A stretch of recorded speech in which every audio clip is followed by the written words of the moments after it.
მოკლედ, ამდენწლიანი უკუნითი სიბნელის შემდგომ განათლების სისტემაში ახალი ერა იწყება. როგორც იცით, საქართველოს პრემიერ-მინისტრმა პრეზენტაციაზე წარადგინა 7 მთავარი პუნქტი, რითიც იგეგმება საქართველოს განათლების სისტემის რეფორმირება, გადაიარაღება და საერთოდ ახალ სიმაღლეზე გადასვლა. რაზედაც მე გადავწყვეტე, რომ ჩემი შეფასება და ესე ვთქვათ, ჩემი რეაქცია გამომეხატა ამ ყველაფერთან დაკავშირებით.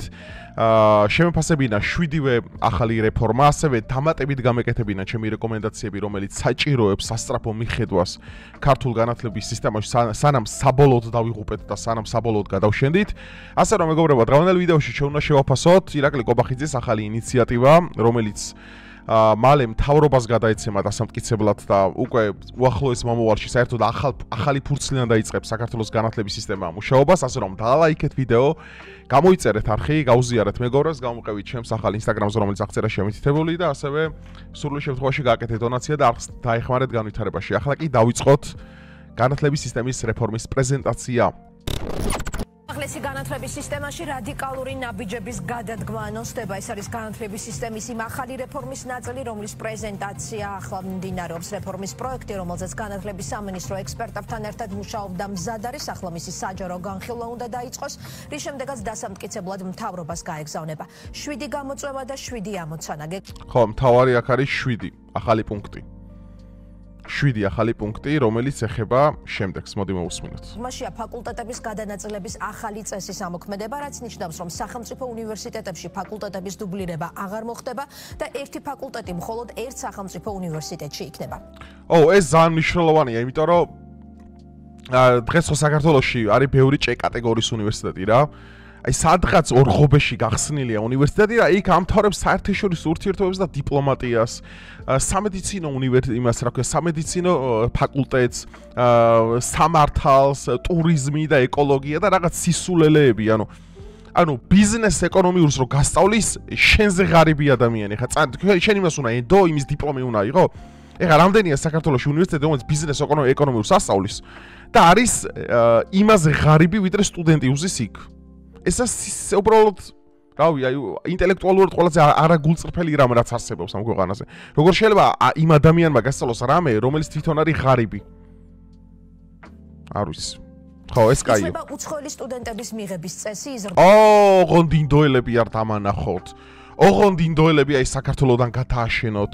ოღონდ საბურთალოზე ვეღარ ხედავდნენ ნიუ-დელის, მომბაის, რომ საბურთალოზე შიშით ვერ გაივლია, თეთრ ხალათში გამოწყობილი აყროლებული ინდოელი არის და ანუ აი ესეც მისახედია მართლა, იმიტომ რომ ისე მომრავლდნენ რახან აქ საქართველოში იაფი 2250 ლარი ნახეს გადასახდელი, რაც მათ ქვეყნებთან შედარებით არის იაფი ბევრად, აქ ჩამოდიან მთელი თავისი მოდგმით და მე ზოგი აღარ ტოვებს საქართველოს და აგერ უკვე იმაში რა ქვია მომსახურებების სფეროში წეგენიარიან დასაქმებულები და რაც ხდება ეხა მაგაზე არ დამოწყებინოთ ლაპარაკი. ხდება გეოგრაფიული ხელმისაწვდომობა და იგეგმება რამდენიმე მიმართულების რეგიონულ უნივერსიტეტებში გადანაწილება.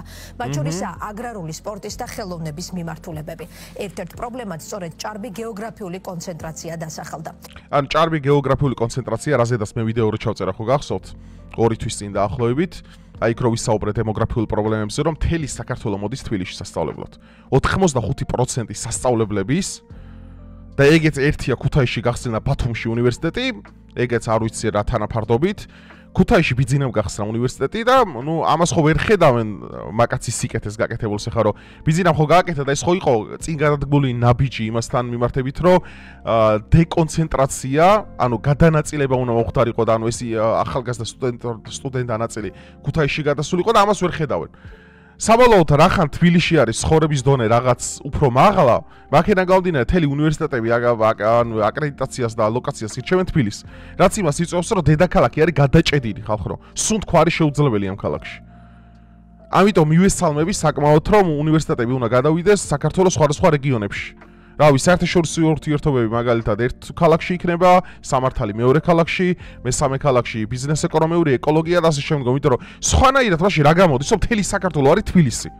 მთელი საქართველო თბილისი გამოდის.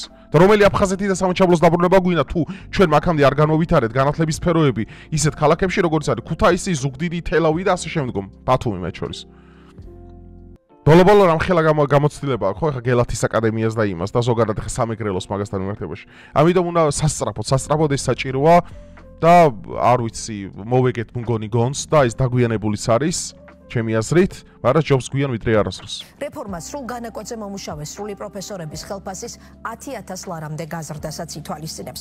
უფრო კონკრეტულად რა სიახლეებს მოიცავს განათლების ახალი რეფორმა და ყველაზე ანუ ყველაზე კაი აქ ის არის რომ 10,000 ლარზე თუ აიწევს ხელფასი პროფესორის ოღონდ ის აკრედიტაცია სწორად უნდა იყოს გავლილი. ის არ უნდა იყოს ლიბერალი, პირველი კრიტერიუმი ეგ უნდა იყოს ლიბერალი არ უნდა იყოს, ეს არის საწამლავი, იმიტომ რომ უნივერსალური განათლების სისტემა, ეს არის ლიბერალური შხამი, რომელიც წამლავს ახალგაზრდობას და ჩვენ ამაში დავარწმუნდით, მაგალითად ილიაუნი არის საერთოდ დასახური, აკრედიტაცია უნდა შეუწყიდო მაგ უნივერსიტეტს, მისი ლექტორები უნდა დაიჭირო, სტუდენტები ახლიდან გადაამზადო, რომ ის შხამი, რომელიც მასში შეუშვეს, ის რამენაირად გავანეიტრალოთ, ასევე გადასახედია ბევრი სხვა მემარცხენე უნივერსიტეტები საქართველოში, რომლებიც woke აჯენდათი ტუმბავენ ახალგაზრდებს და ეს არის უმნიშვნელოვანესი ხა იქიდან რა ქვია 4 წლიდან 3 წლამდე ჩამოგვაქვს ბაკალავრიატიო ხა ეგ მაგას რა მნიშვნელობა აქვს თუ განათლების სისტემაში არსებული ანუ საგანმანათლებლო სილაბუსი არ შეიცვლება იქ სანამ შენ უნივერსიტეტებში გასწავლიან ევოლუციის თეორიას, სანამ შენ უნივერსიტეტში გასწავლიან ათეიზმს,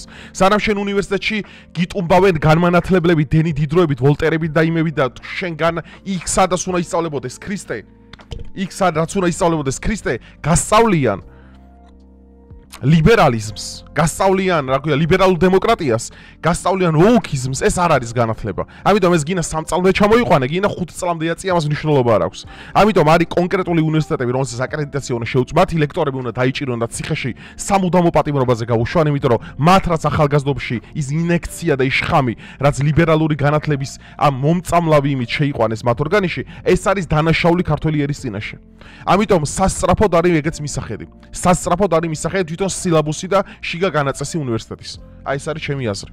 მთავარი და ძირითადი ნუმეროლოგიითაც ეს არის პირველი, რომ სტუდენტების ძირითადი კონცენტრირება ხდება ერთ ქალაქში და ეს არის თბილისი, თითქმის 85%-ის მაჩვენებლით და მთავარი გამოსავალი ამ შემთხვევაში არის ის, რომ სხვა დიდი ქალაქები უნდა განვითარდეს და უნდა იქცეს საგანმანათლებლო კერა და ამ შემთხვევაში მაგალითად ქუთაისი და იქ უნდა მოეწყოს შესაბამისი ინფრასტრუქტურა.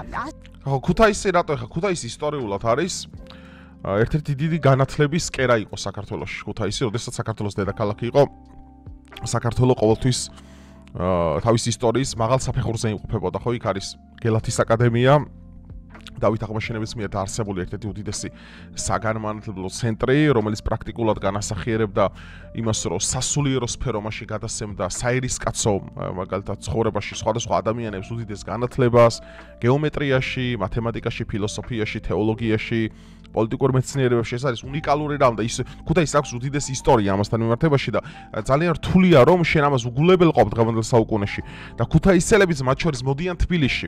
ესე ძალიან ცუდია, იმიტომ რომ ქუთაისი უნდა განვითარდეს უფრო უკეთესად. უფრო უკეთესად უნდა განვითარდეს მაგალითად ზუგდიდი, სამეგრელო, უფრო უკეთესად უნდა განვითარდეს ბათუმი მაგ მიმართულებით, უფრო უკეთესად უნდა განვითარდეს აღმოსავლეთ საქართველო, თელავი მაგალითად, რომ შენ შევქარათ მოვახდინოთ დეცენტრალიზაცია განათლების სისტემის. გაიგეთ? ოღონდ მარტო განათლების სისტემა არა.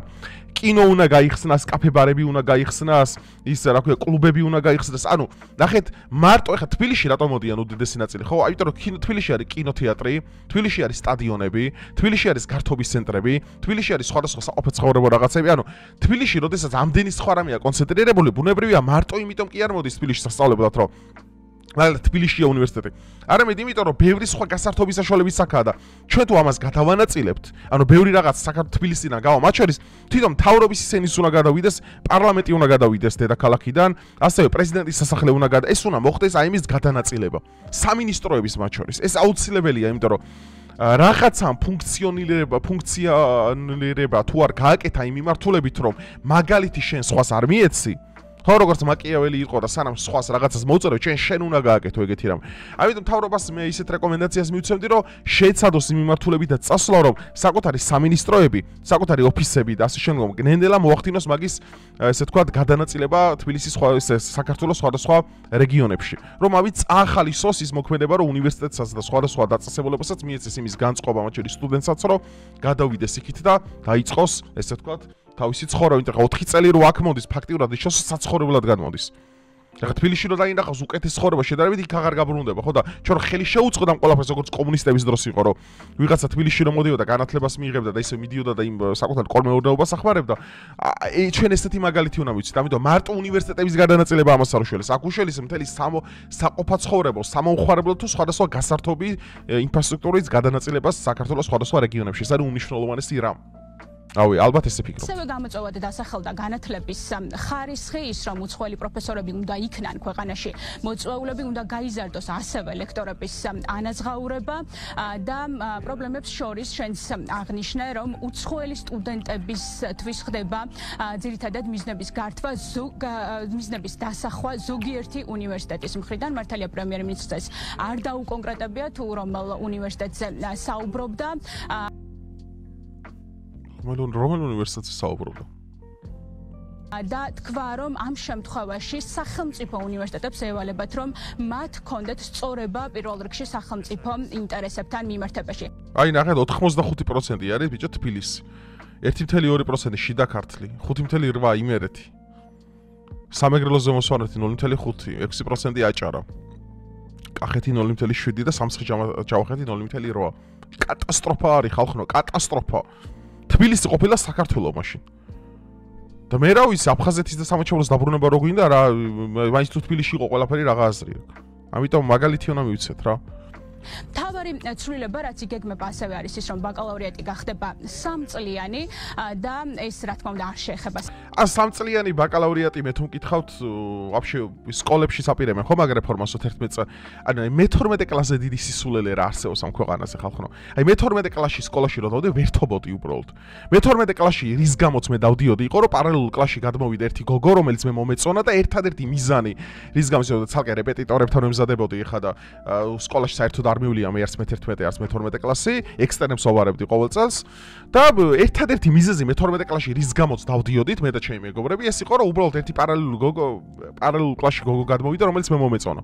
ანუ მეტი არსი არ ქონდა მან სიარულს. აი ესე მიდიოდი, დაჯდებოდი და არაფერს არ აკეთებდი. აი დრო გაკავდა, ანუ რა აზრი აქვს მე-12 კლასს? არაფერი საერთოდ. ეს აქამდე მოსაშორებელი იყო. ვაფშე არც მე-11-ია, 10 კლასი არის საკმარისი. 10 კლასში შენ თუ ვერ გადაწყვიტე, რა გინდა გამოხვიდე, ხო, ვერც თელი ცხოვრება ვერ გადაწყვიტავ მეგობარო.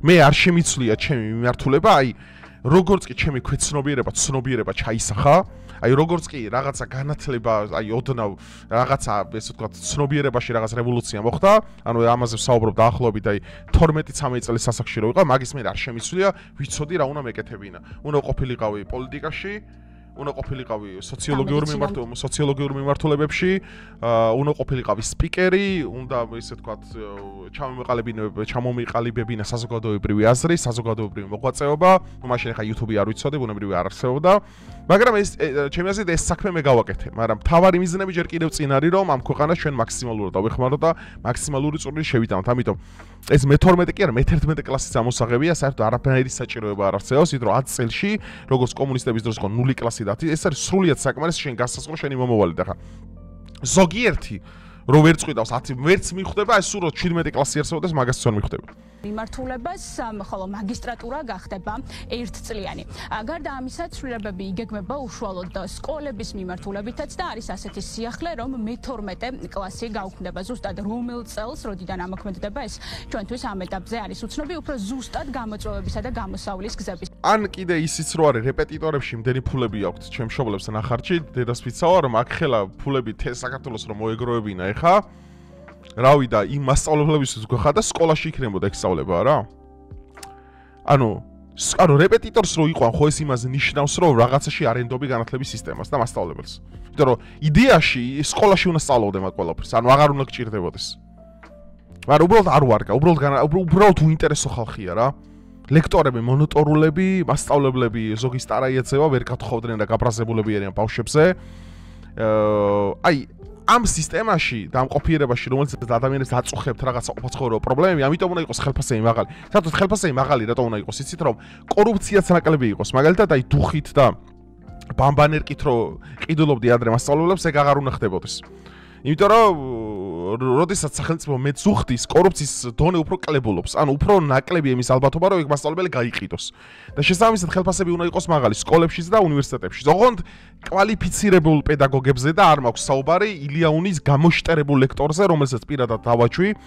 ფილოსოფოსი რო იყო ვითომ სახელი და გვარი უკვე დამავიწყდა მაგის და მადლობა ღმერთს, რომ ჩემი გონებაში აღარ არსებობს. ანუ ეგეთი ხალხი გეუბნებით, უნდა სახელმწიფო უნდა დაიჭიროს. იმიტომ რომ ისინი ასაზრდოებენ უნივერსიტეტებში ათეისტურ და ლიბერალურ პროპაგანდას და შემდგომ აშტერებენ ამ თაობას და მე რუსთაველზე გამოყავთ და როგორც ნახირის ემართავენ. ამიტომ ამაში ეს არის სრულიად სისხლის სამართლის პასუხისგება, რომელიც ლექტორებმა უნდა აგონ ამისთვის პასუხი.